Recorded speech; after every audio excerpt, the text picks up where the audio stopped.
Okay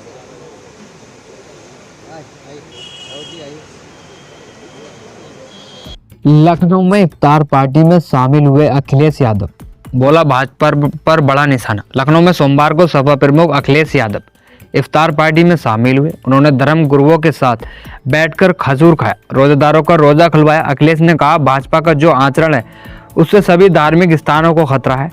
Akhilesh ने कहा, हम मंदिर बनाते हैं तब भी उन्हें आपत्ति होती है। यह 30 मार का सरकार है, इनसे कुछ पूछो तो यह 30 में ही जवाब देते हैं। भाजपा को यह समझने की जरूरत है कि हम उस देश के रहने वाले हैं जहां के विवेकानंद ने शिकागो में जाकर स्पीच दी थी, देश का मान बढ़ाया था। हमारा देश एक ऐसा है जहां सभी धर्मों को बराबर माना जाता है, अखिलेश यादव ने कहा। भारतीय जनता पार्टी को इतिहास के पन्ने पलटने चाहिए। पुरानी और नई पीढ़ी दोनों स्वामी विवेकानंद को याद करती हैं, विशेष रूप से उनके शिकागो की स्पीच को याद किया जाता है। भाजपा नफरत फैलाने का काम करती है। हम उस देश से आते हैं जहां यूनिवर्सल एक्सेप्टेंस, हर धर्म के लोग साथ रहते हैं। हमारे देश में जो भी आया है उसे स्वीकार किया गया।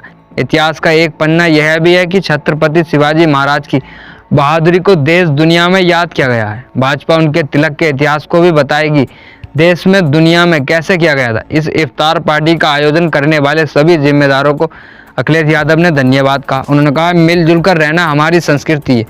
दुनिया में बहुत कम ऐसे देश हैं जहां इतने धर्म हो, इतनी जाति के लोग एक साथ रहते हों।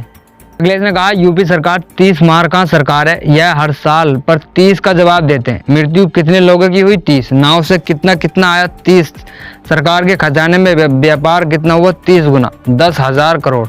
प्रयागराज में अभी भी थानों में, पब्लिक प्लेस, बस स्टेशन और सार्वजनिक स्थानों पर करीब 1,000 परिवारों ने अपने लोगों को खोया है।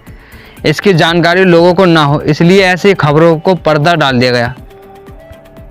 रोजा इफ्तार पार्टी आयोजित करने वाले फखरुल हसन ने कहा, अखिलेश का इफ्तार पार्टी में शामिल होना देश की एकता का संदेश है। हिंदू मुस्लिम का एक साथ एक मेज पर बैठना गंगा जमुनी तहजीब का हिस्सा है। लखनऊ शहर विशेष रूप से अपनी धार्मिक एकता और संस्कृति के लिए जाना जाता है। गंज द्वारा के प्रवक्ता गुरमीत सिंह ने कहा कि रोजा इफ्तार में शामिल होकर बहुत अच्छा लग रहा। यह अच्छी पहल है कि इफ्तार पार्टी में सभी धर्म के लोग शामिल हुए। इससे हमें एक दूसरे के धर्म को समझने का मौका मिलेगा। सब लोग ऊपर वाले के बनाए हुए हैं। एक साथ मिलकर बैठने से, इफ्तार करने से मोहब्बत बढ़ती है। धार्मिक कार्यक्रम में शामिल होने से हमें एक दूसरे के धर्म को करीब से जानने का अवसर मिलता है कि दूसरे का धर्म कैसा है और क्या सिखाता है।